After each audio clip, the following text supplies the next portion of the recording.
Lalan'ilay vavaka nampianaranao anay manao hoe rainay ô izay ny an-danitra ho Masina anie ny anaranao ho tonga anie ny fanjakanao hatao anie ny sitraponao ety an-tany tahaka ny an-danitra meo anay io ny anona sahaza ho anay ary mamelà ny elokay tahaka ny namelanay izay meloka taminay mesa mitondra anay amin'ny fakapanahy fa manafahanay amin'ny ratsy anao ny fanjakana sy ny hery ary ny voninahitra mandrakizay amen. Mazaho toerana tompoko. Tonga amin'ny fotoana ahenona ny tenin'ny soratra masina isika ka ho fiomanan'ireo mpandray anjara isesy hamaky izany dia ataontsika ny laharan-kira 770 ny andininy voalohany ihany.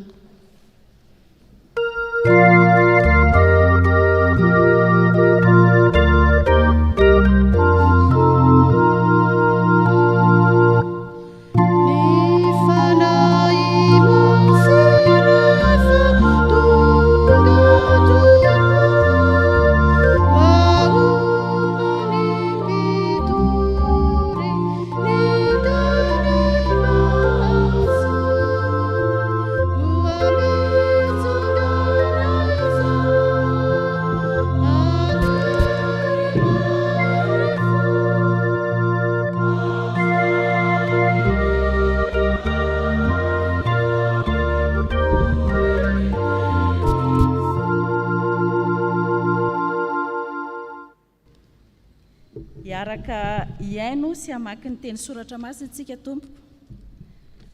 Vaky teny voalohany izay hitantsika ao amin'ny Samuela voalohany. Samuela voalohany toko 10, andiny 12 ka hatramin'ny 20. Samuela voalohany toko 10, andiny 12 ka hatramin'ny 20. Ny vaky teny rehetra dia vakiana amin'ny anaran'i Jesosy. Vakiana amin'ny anaran'i Jesosy. Ary ny anankiray teo namaly hoe fa iza moa ny rain'ireny? Ary izany no nisehoan'ny fitenenana hoe Saoly koa va mba isan'ny mpaminany? Ary rehefa nitsahatra naminany Saoly dia nakeo amin'ny fitoerana avo. Ary hoy ny rahalahin-drainy Saoly taminy sy tamin'ny mpanompony, taiza no nalehanareo? Ary hoy izy, nitady ny biriky izahay. Ka noho ny tsy hitanay izy dia nakany amin'ny Samuely izahay. Ary hoy ny rahalahin-drainy Saoly, Masina ianao, lazao amiko izay nolazainy Samuela taminao. Dia hoy Saoly tamin'ny rahalahin-drainy, nolazainy marimarina taminay fa efa hita ny biriky. Fa ilay nolazainy Samuela ny amin'ny fanjakana tsy mba nambarany taminy. Ary Samuela namory ny vahoaka ho an'ny Mispa ho amin'ny Jehovah. Ka nanao tamin'ny zanak'Israely hoe, izao ny lazainy Jehovah Andriamanitry ny Israely. Izao nitondra ny Israely niakatra avy tany Egipta ka namonjy ianareo tamin'ny tanan'ny Egyptianina sy tamin'ny tanan'ny fanjakana rehetra izay nampahory ianareo. Nefa ianareo kosa efa nandahan'Andriamanitrareo androany, izay namonjy ianareo amin'ny zavatra nanjoanareo sy ny fahorianareo rehetra. Fa hoy ianareo taminy, tsia, fa manindre mpanjaka ho anay, koa ankehitriny mijanona eo anatrehan'i Jehovah araka ny firenenareo sy ny arivinareo avy. Dia nampanatona ny firenen'i Israely rehetra Samuel, ka ny firenen'i Benjamina no voafidy.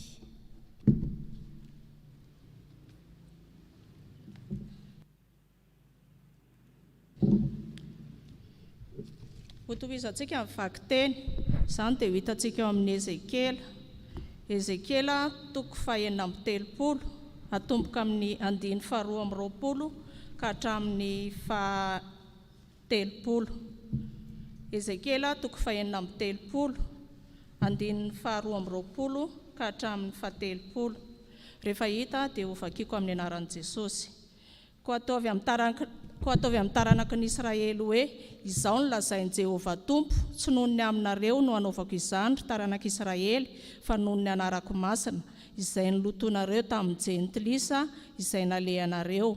Ary ho hamasiniko ny anarako lehibe izay efa nilotonareo tany amin'ny jentilisa ka dia ho fantany fa izao ny Jehovah, hoy Jehovah Tompo.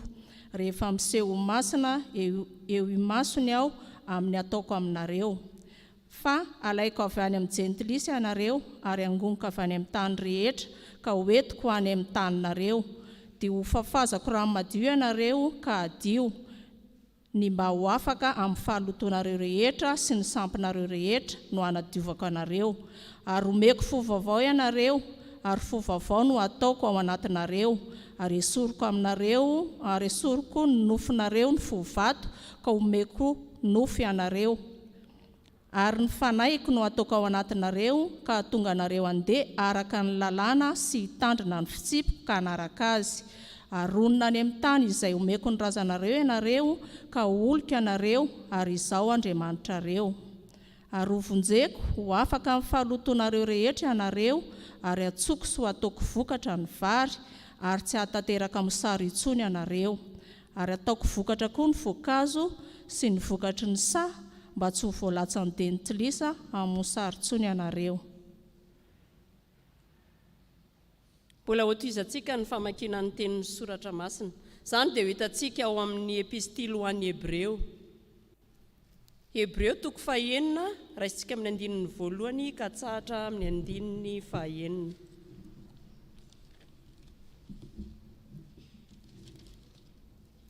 Hebreo 9 raisitsika amin'ny 1 ka hatsahatra amin'ny 9.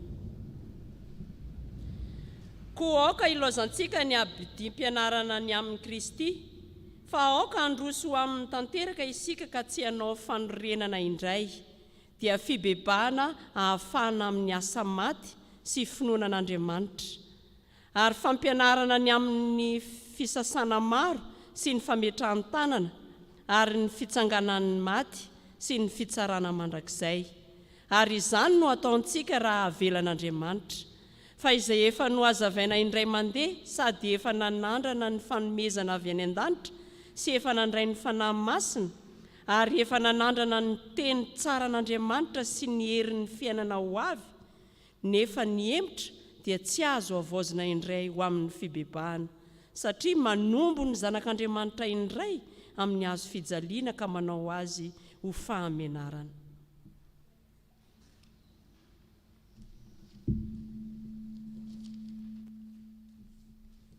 Epistily ho an'ny Titosy 7 andinin'ny 7 ka hatramin'ny 7.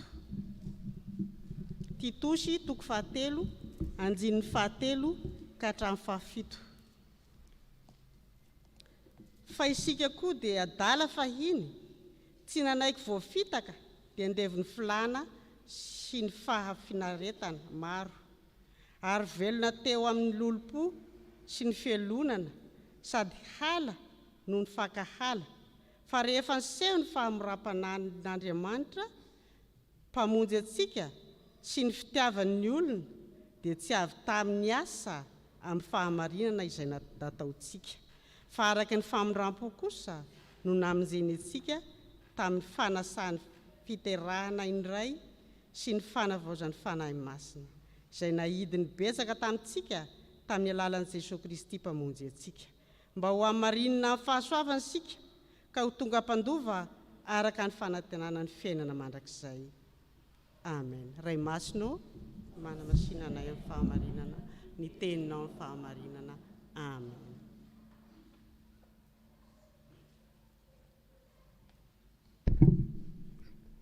Iara hitsangana antsika hivavaka to. Iara iombavaka tsika. Ry Andriamanitra rainay io, misaotranao zay fa mbola afaka nandre ny fivaky ny teninao tamin'ity andro anio ity. Ny teninao zay mampahafantatra anay ny sitraponao. Ny teninao zay fanilony tongotray sy fanazavana ny lalanay. Ankehitriny ary raha hiaino ny afatra zay ampitondrainao ny mpanomponao izahay, dia mangataka ny fanahinao masina izahay. Anazava ny teny zay ampitondrainao an'izany mpanomponao izany, ka mba tena ny hafatra avy aminao tokoa no hotoriny aminay. Fanahy masino, omany ny fo, ny saina sy ny fanahinay zay hiainao izany, ny hafatra izany, mba hahaizanay mandray tokoa zay tena hafatra avy aminao, ka ho tonga fiainanay izany. izany no vavaka sandratray aminay Andriamanitra ray zanaka fanahy masino saotra Jesosy amen. Mazoa toerana.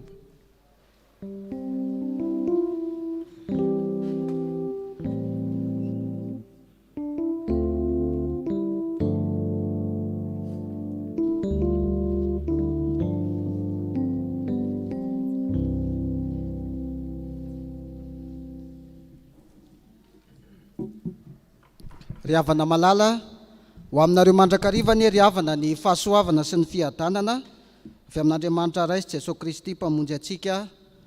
Amen.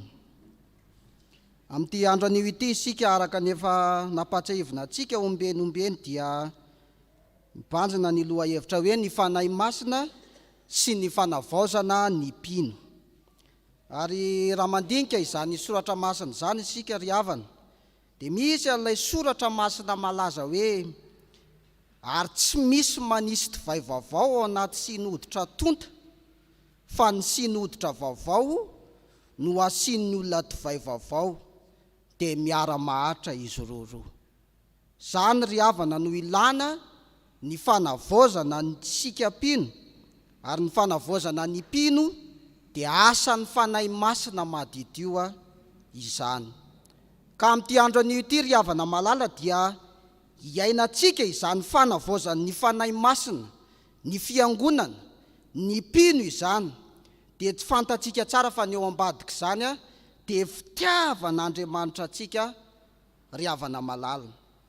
Raha mijery ny fivavahana samihafa isika dia hitantsika tsara fa ny fivavahana samihafa ry havana raha ity ny toeran'Andriamanitra, aty ny olombelona dia ny antsoina hoe vavaka dia izay fanampatambazana an'ity Andriamanitra ity ataony olombelona, ka manao fomba maro isan-karazana izy, manao sorona izy soaorina mba hahafahan'ity Andriamanitra ity mitaha azy. Fa ny antsika kristianina kosa ry havana malala dia tsy tahaka izany, fa lay Andriamanitra i Jesosy Kristy mihitsy no nidina aloha, nataon'Andriamanitra sorona, ary ny fanahy masina no mitaraina amin'ny fonina tsy azo tononona manitsy ny vavaka ataontsika, ary fanavaozana izany rehetrarehetra izany ry havako malala. Ary izao perikopa eto ambany masontsika izao dia mitaona antsika amin'izany fitiavan'Andriamanitra, amin'izany finiavan'Andriamanitra hanavao antsika fiangonana, hanavao antsika mpino izany. Kondeara ry havana iainga isika araka izay hitantsika eo amin'ny Ezekiela toko 4:30 ny 2:20 ka hatramin'ny 30 no ifampaherezantsika amin'ity andro anio ity. Ezekiela toko 4:30 2:20 ka hatramin'ny 30. Raha nanaraka tsara ny fivakin'ny soratra masina teo isika ry havana dia hitantsika tsara fa tamin'ireto jiosy reto dia nanana ny finiavany manokana, ny fitiavany manokana Andriamanitra te hanavao ireto jiosy ireto. Hitantsika tsara zany eo amin'ny 20 ny antony na tonga n'Andriamanitra hanavao ireto jiosy reto hoe ary noho ny tonga tany amin'ny firenena izay naleny izy dia tonga fandotona ny anarako masina tamin'ny nanaovan'ny olona azy hoe ireo ny olona Jehova nefa niala tamin'ny tanin'ny Jehova izy. Isika koa izany ry havana malala, satria inona tokoa moa no nahazo an'ireto jiosy reto dia raha miverina isika ao amin'ny boky ny Fitomanina dia tena zavatra mahavaky fo, mampalahelo ny nahazo an'ireto olom-boafidin'Andriamanitra ireto ary ilan'Andriamanitra sy hanaovan'Andriamanitra fanavaozana ireto. Raha mijery eo amin'ny Fitomanina toko 4 isika, Fitomanina toko 4 ny 9:3 dia misy zao soratra masina izao hoe na dia ny ambody aza dia manolotra nono ampinonon'ny zanany, zanak'Israely zany io. Ary eo amin'ny 9:4 dia hoe ny lelan'ny zaza minono miraikitra milanilany nono ny etaeta, ny ankizy madinika mangataka hanina nefa tsy misy mizara ho azy. eo amin'ny 9 indray dia hoe fa izao kosa dia mainty noho ny arina ny tarehany ka tsy fantatra eny an-dalana izy, ny odiny miraikitra amin'ny taolany ka tonga maina toy ny azo izy. Ary ny 10 dia hoe ny tana vehivavy malemy aza dia mahandro ny zanany, eny izany no nohaniny amin'ny fandringanana ny oloko zanako vavy. Inona no fanarabiana ataon'ny jentilisa eo anatrehan'izany rehetra izany? Dia ny 15 hoe ny olona ny antsoantso azo hoe, zany hoe zanak'Israely, mialahy ianareo fa maloto, miala aza mikasika anay. Eo Andriamanitra lay onena ny vahoakany ka mitondra fanavaozana ho an'izany vahoakany, tratra izany fanarabiana maro samihafa izany any an-tanin'olona, ka manao dingana lehibe ahafahany manavao ireto vahoakany reto, ahafahany mamonjy ireto vahoakany reto, araka ny hitantsika amin'izao bokyny Ezekela izao ry havako malala. Izany ry havana malala dia noho ny anaran'Andriamanitra, noho ny fahamasinan'Andriamanitra, ny anaran'Andriamanitra izay nampitondrainy atsika kristianina, izay ny maha-kristianina atsika, izay ny mahasaro-piaro an'Andriamanitra ka mitaona azy mandrakariva hanavao atsika fiangonana, satria mitondra ny anarany isika, ka mila vaoziny mandrakariva mba tsy hanala baraka izany anarany izany.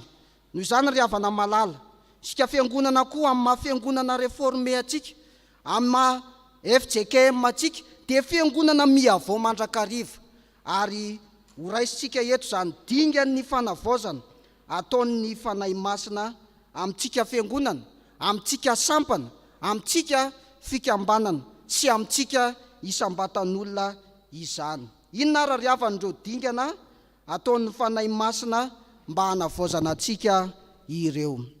Rehefa jerena ity Ezekela ity ry havana, dia misy dingana 4 eto ny amin'izany finiavan'Andriamanitra te hanavao ny olona, te hanavao atsika kristianina izany. Dia araka ny 420 ny dingana voalohany: fa alaiko avy amin'ny jentilisa ianareo ary angoniko avy any amin'ny tany rehetra ka hoentiko any amin'ny taninareo. Zany hoe dingana voalohany ataon'Andriamanitra amin'ny fanavaozana dia ny fanafahana, ahafahan'Andriamanitra aloha isika kristianina. Ary dia hitantsika tsara mihitsy zany tamin'ny tantaram-piainan'ny zanak'Israely, fanafahan'Andriamanitra tany amin'ny tany Egypta izay tranona handevozana azy ny zanak'Israely mba ahafahany manavao azy. Ary hitantsika ihany koa zany tamin'ny nanalan'Andriamanitra ny Abrahama tany amin'ny orany 𝗙𝗘𝗥, izay tanàna feno sampy tao amin'ny ray aman-dreniny Abrahama. Ary Jesosy Kristy koa ry havana dia niaran'izany amin'ilay tenin'Andriamanitra ao amin'ny Matthieu 2:15 hoe natsoiko hiala tany Egypta ny zanako. Noho izany ny dingana voalohany dia Andriamanitra mihitsy manala atsika ao anatin'ny karazam-pahotana maro samihafa ry havana. Rehefa izay dia miroso amin'ny dingana faharoa Andriamanitra araka ny 15 hoe manadio izy, ho fafazako rano madio ianareo ka adio. Inona ny antony? Mba ho afaka amin'ny fahalotonareo rehetra sy ny sampinareo rehetra no hanadiovako anareo. Rehefa avy niala tany amin'ny tany Egypta ny zanak'Israely, nandalo ny ranomasina mena. Izay ny dikan'ity fanadiovana ity eto. Ary ny atsika dia inotsika fa eo amin'ny batisa izany rano hanadiovan'Andriamanitra atsika izany, analan'Andriamanitra izay sy fahalotontsika rehetra sy ny sampitsika rehetra, izay asikasiantsika rehetra ka omentsika toerana isolo ny toeran'Andriamanitra. Izay ny dikany hoe sampy, asampy mba haka ny toeran'Andriamanitra, dia diovin'Andriamanitra izany. Rehefa dinihana ireo dingana roa ireo ry havana dia manao fanadiovana avy any ivelany zany Andriamanitra. Fa amin'reto dingana faharoa manaraka reto dia tsy ampy ihany zany, fa manao dingana avy ao anatiny ihany koa Andriamanitra, avy ao anatintsika ao, ary manao fandidiana mihitsy izy, tahaka ny dokotera izay manao opération mihitsy amin'ny fanavaozana atsika, araka ny hitantsika eo amin'ny 9 fahenina-mby-roapolo aminaran'i Jesosy hoe ary omeko fo vaovao ianareo ary fanao vaovao no ataoko ao anatinareo ary esoriko amin'ny nofinareo ny fo vato ka omeko fo nofo ianareo.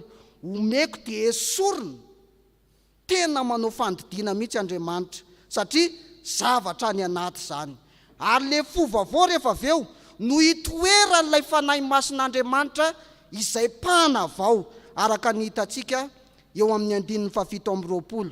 Ary mifanahiko no ataoko ao anatinareo ka hatonga anareo handeha araka ny lalako sy hitandrina ny fitsipiko ka hanaraka izany. Ry havana malala, rehefa dinihana ireo dingana 4 taon'Andriamanitra anatiny sy ivelan'ireo dia ireo ry havana no hamafan'Andriamanitra ny fahotana fizika na ny fahotana ivelany ataontsika ary ny fahotana moraly izay tsy hitan'ny olona fa hafentsika ao anatin'ny fotsika sy hafentsika ao anatin'ny fanahintsika ao. Fa zay mahandriamanitra azy ry havana, sady manadio ny ivelany izy, lay hitan'ny olona iny no manadio ny anatiny ihany koa, ary zay ny fanavaozana ataon'Andriamanitra. Ry havana, raha nanaraka tsara ny fampianarana nandritra izay 5 andro izay isika, zany no dingana ny tarihan'Andriamanitra atsika teto anivony izao fiangonana izao. Ny fanahy masina sy ny batisa ny diniantsika tamin'ny lahady. Avy eo rehefa vita batisa isika dia nandinika hoe ny fanahy masina sy ny mahazanak'Andriamanitra. Avy eo ny fanahy masina sy ny fanambarana ny tenin'Andriamanitra. Ary omaly isika dia hoe ny fanahy masina Jesosy Kristy sy ny hoe ny fanahy masina sy ny fahamasina ny Mpino. Rehefa izay tokony efa avaozana isika, tokony efa miavao isika, ary rapitso isika dia mandinika hoe ny fanahy masina sy ny fitsanganana amin'ny maty. Olona tokony ho tafatsangana amin'ny maty daholo isika rehetra rehefa nigoka ny tenin'Andriamanitra, nigoka ny fampianarana nandritra izay herinandro ny fanahy masina izay ry havako malala. Ary zany ny olona tsona hoe velona. Ny olona velona dia manana fo mitempo sy misy ny fanahy. Zay rehefa makany amin'ny rehefa jeren'ny dokotera sika dia ny afantaran'ny olona velona voalohany dia tsapaina aloha ny fo ny mitempo tsara, tsapaina ny fofonay ny misy fanahy. Ary zay ny antony hanomezan'Andriamanitra ny fo nofo eto mba hitempo ary hiasany ny fanahy masin'Andriamanitra mba ho tonga tena olombelona tokoa araka izany rehetrarehetra izany. Koa tsotra ry havana ny afatra ho atsika.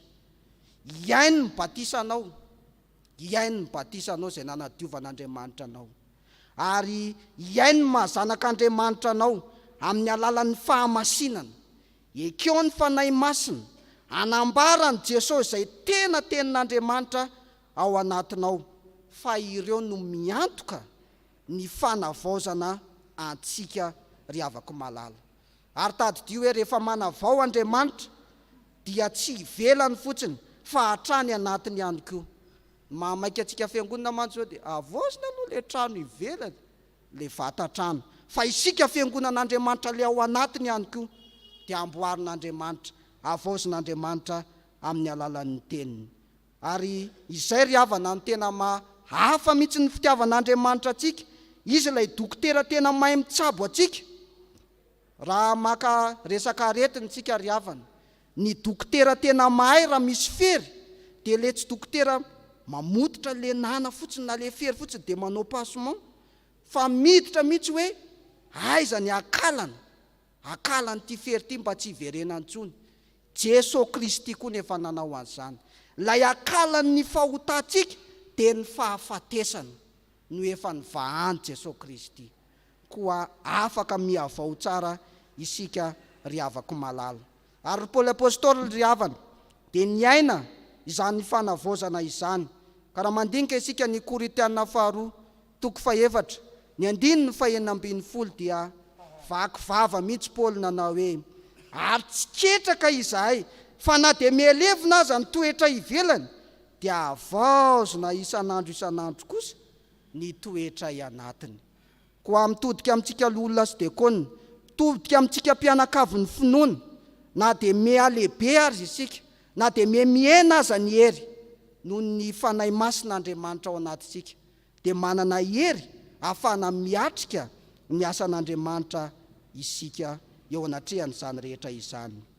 Fehany ry havana, fehany aza atao ho ranona nararaka andamosingisa fotsiny sanatria ny fampianarana antsika nandritra izay herinandro masina izay, fa nanafatrafatra ny tenin'Andriamanitra araka izay hitantsika tao amin'ny Hebreo teo. Hebreo 9:9, Hebreo 9:9 dia ny 14 hoe fa izay efa nohazavaina indray mandeha sady efa nanandrana ny fanomezana avy any an-danitra sy efa nandray ny fanahy masina ary efa nanandrana ny teny tsara an'Andriamanitra sy ny herin'ny fiainana ho avy nefa mihemotra dia tsy azo avoazina indray ho amin'ny fibebahana satria manombo ny zanak'Andriamanitra amin'ny azo fijaliana ka manao azy ho fahamenarana. Dia tsy ho ataontsika an'izany ilay tompo Andriamanitsika fa tena atao iainantsika tokoa ny afatry ny herinandro ny fanahy masina ary tena mitsangana amin'ny maty tokoa isika ao anatin'izany rehetrarehetra izany satria tia antsika Andriamanitra ary manavao antsika amin'ny alalan'ny teniny, amin'ny alalan'ny fanahiny masina. Dia ho azy irery ny voninahitra ho amintsika ny fampahirezana. Amen.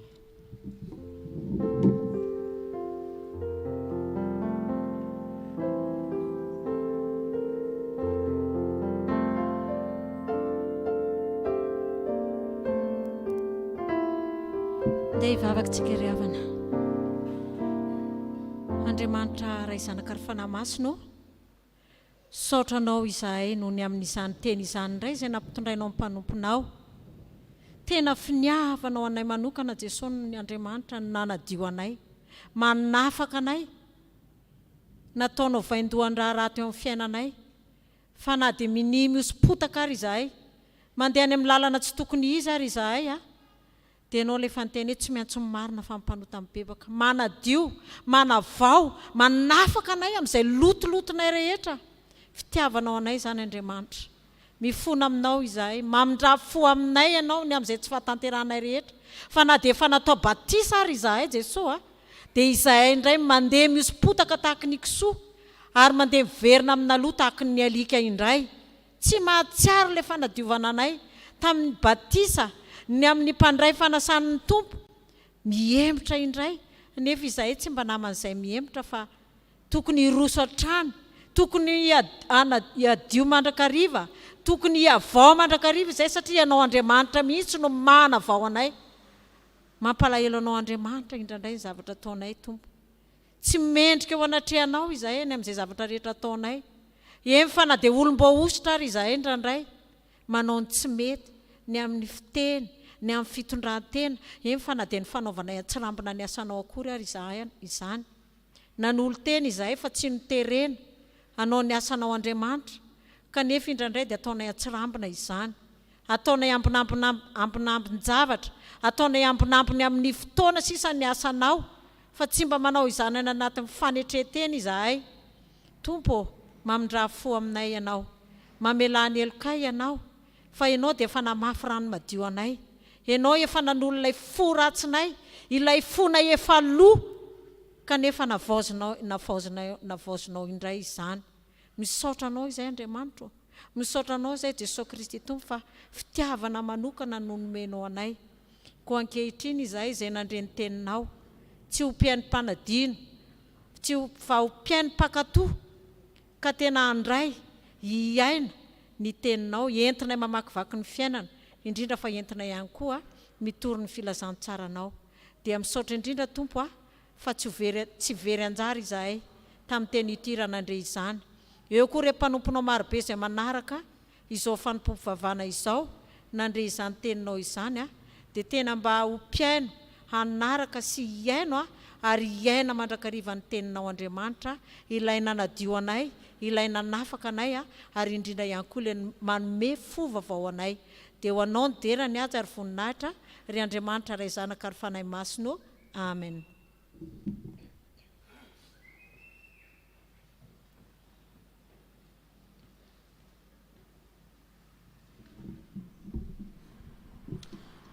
rehefa namalala reso amin'ny fifaliana sy amin'ny fanantenana eo am-pisangana ny teny famelan-kelika izay omeny tompo atsika. Hoy ny tompo, izaho efa nandevina ny fahadisoanareo tahaka ny fandevina ny zavona, ary efa nandevina ny fahotanareo tahaka ny fandevina ny raona, ko miverena amiko fa efa nanavitra anao aho, fa efa tonga ny zanak'olona hitady sy hamonjy ny very, voavelany elikareo midy raha ny tompo. Amen. Sambatry ny olona izay voavelany ely sy voasarona ny fahotana, sambatry ny olona izay tsy sainy Jehovah ely ary tsy misy fitaka ny fanahy. Amen. Mipetraka ny fiangonana.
Fanahy sy ny ampiakarina manao hoe avy, areoka izay mare anao hoe avy, areoka ho avy izay mangetaheta ary izay mety aoka izy sotro mamaimpona amin'ny ranonaina. Ivelatra manoloanantsika ny fanasana tompo izay manambara ny fahasoavan'Andriamanitra amin'ny fomba hita maso sy azo tsapainy tanana. Ko mitsangana asa natao amin'ny tompo ny fonareo.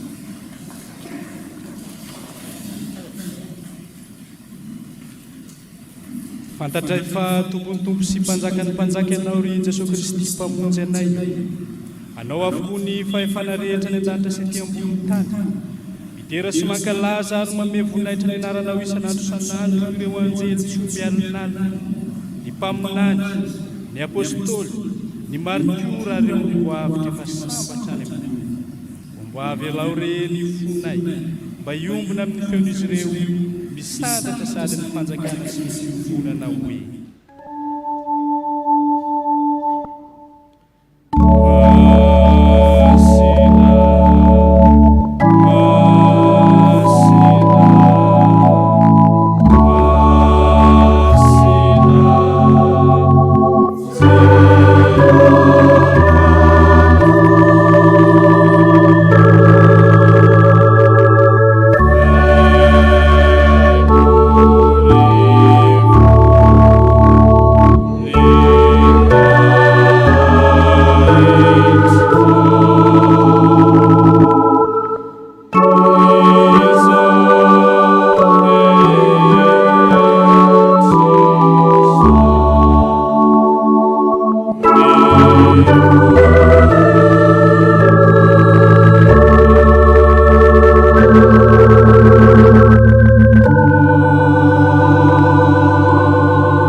fa Jesosy tompo tamin'ny alina izay namadiny anazy dia nandray ny mofo ary rehefa nisaotra izy dia nivakiny ka hoy izy raiso any ty tena koa izay omena ho anareo izao no atao fahatsy fanahy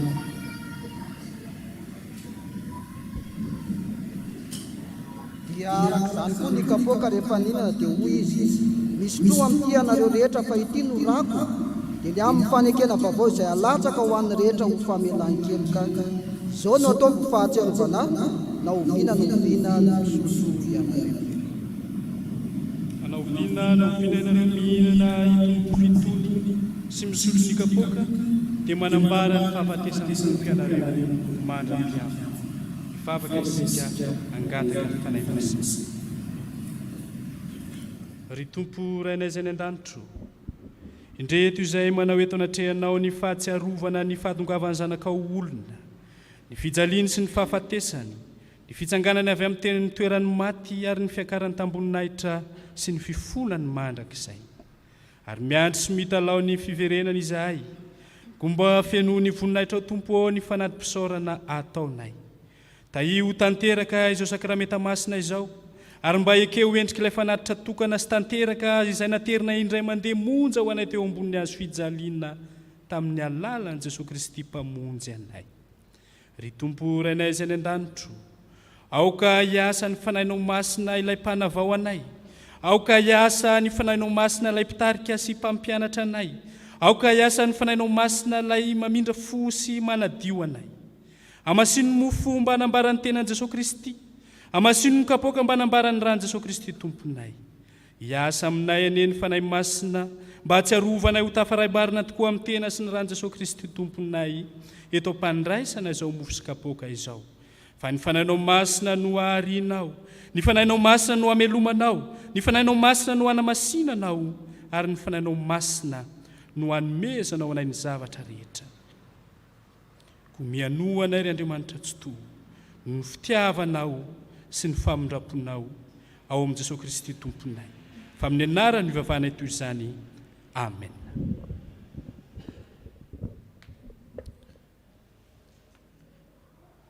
Ny mofo izay vakiantsika dia firaisana amin'ny tenan Jesosy Kristy tompontsika izay nivakina ho antsika satria iray ihany ny mofo dia tena iray ihany isika na dia maro azy fa isika rehetra dia samy nandray amin'izany mofo izany avokoa.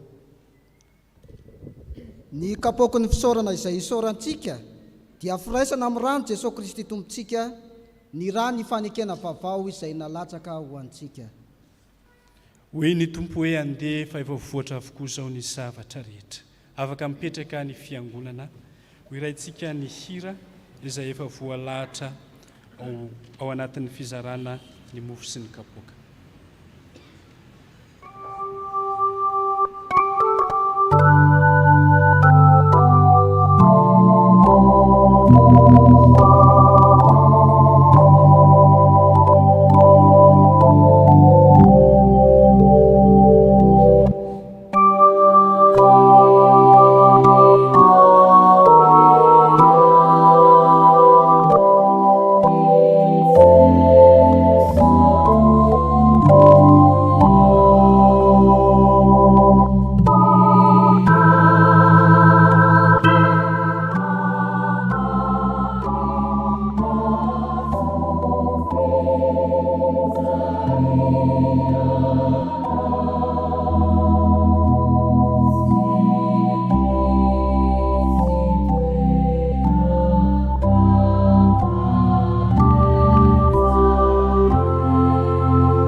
fankazarao amin'ireto mpanompon'Andriamanitra izay efa nohavaozy ny fanahy masina ireto izao fanasana masina izao.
andeha hitsangana isika hanetry tena.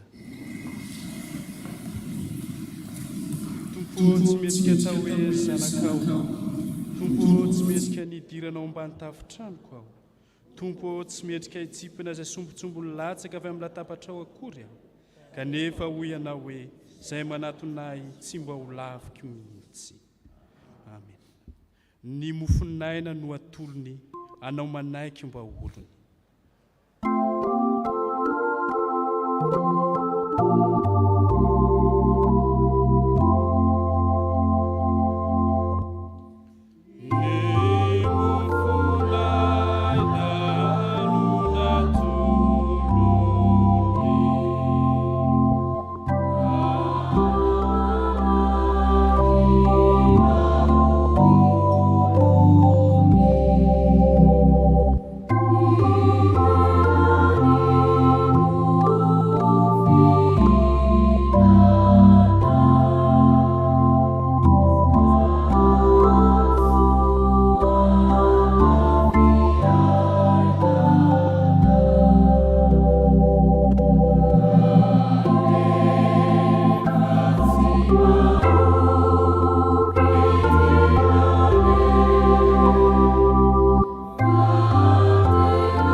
Jesosy Kristy raha soany ty ny tenako izay omena ho anareo izao no atao fahatsapana.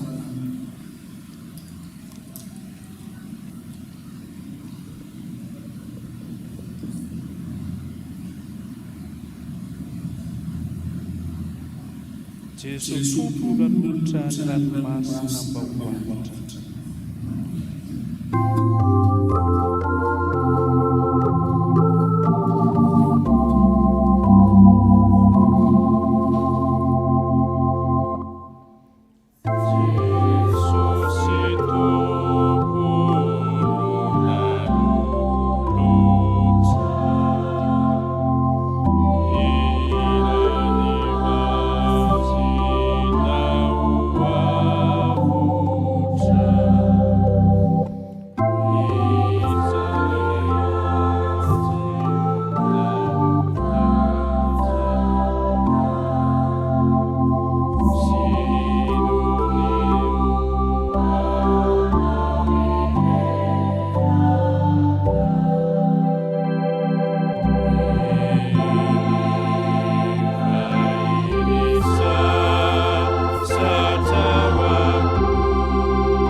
Fanekena vaovao izay alatsaka ho amin'ny maro ny famelan-kelika.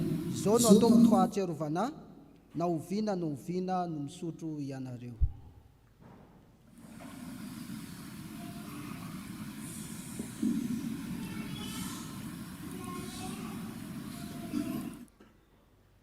Faly misaotra anao izay ry Tompo Andriamanitra rainay io.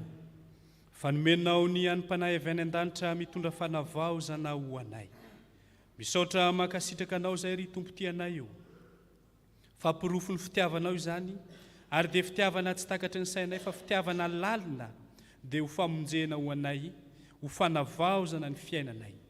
Mankasitraka indrindra Tompo noho ny famindra-po sy ny fitiavanao, fa marina aminay tokoa ny teninao hoe na dia levona sy rava aza ny endrika ivelany, ny ao anaty kosa dia vaozinao isanandro isanandro mba ho tonga olom-baovao zahay. Amin'ny anaran'i Jesosy Kristy Tompo. Amen. Hoy ny Tompo hoe indro avaoziko ny zavatra rehetra, indreto fa efa tonga vaovao ireo. Ko tahaka ny andraisanareo an'i Kristy Jesosy Tompo, dia mandehanao aminy araka izany koa, ka mamaka tsara sy miorina mafy ao aminy, ary tafatoetra amin'ny finoana toy izay efa nampianarana anareo, ka mazoto amin'ny fisaorana. Amen.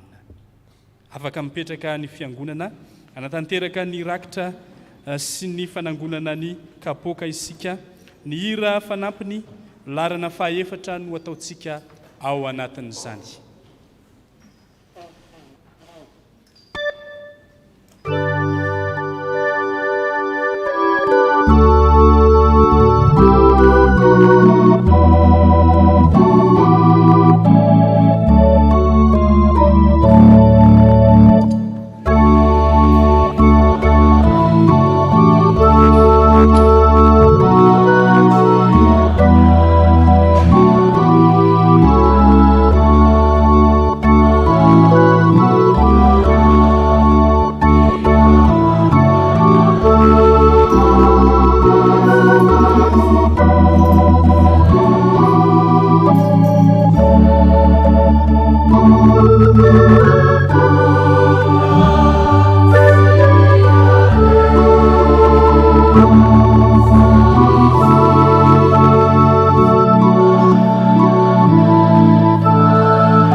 zao sika dia tonga amin'ny fotoana izay anatanterahany olona sy ny DIAKONA ny afatra ankira koa dia angatahana mpitiavana izy ireo hiakatra anatanteraka izany ao anatin'ny feokira izay ho ataon'ny mpitendry ny zava-maneno.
Dia manarak'izay ny hira faraka amin'ny 20 amin'ny zato afaka manaraka tsika fiangonana.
soratsika havana avy amin'izay natanterantsika nitsika teloa tamin'ity androany ity ny fandarana rapitsoa somay naroapolony volana me amin'ny lora riva dia ny sampana tanora kristianina nambona amintsika amin'ny fanatanterahana ny herinandro ny fanahy masina lohahevitra izay mpanjinantsika amin'izany a dia ny hoe ny fanahy masina sy ny fitsanganana amin'ny maty andehitsangana isika riavana handray ny tsodrano ho tanterahiny tompo aminareo zay tsodrano izay tonolona amin'ny anaran'i Jesosy Kristy tompo izao andriamanitry ny fiadanana ne amasina anareo samy tanteraka ka aoka ho arovana avokoa ny fanahinareo sy nenareo ary ny tenanareo ho tanteraka ka tsy hanatsiny amin'ny fiavian'i Jesosy Kristy tompontsika hitahinareo ny tompo ka hiaro anareo ampamirapiratra ny tavany aminareo ny tompo ka hamindra fo aminareo anandratra ny tavany aminareo ny tompo ka hanome anareo ny fiadanana amen andriamanitra irery ny voninahitra amin'ny anaran'ny Ray sy ny Sanaka ary ny fanahy masina amen dia samy io tain'Andriamanitra isika riavana rarosoa zafady tompoko ho an'izay mifidy koba amin'ilay chapelle manjakandrina zany dia efa ao ilay izy zafady indrindra fa adino rarosoa antsika rehetra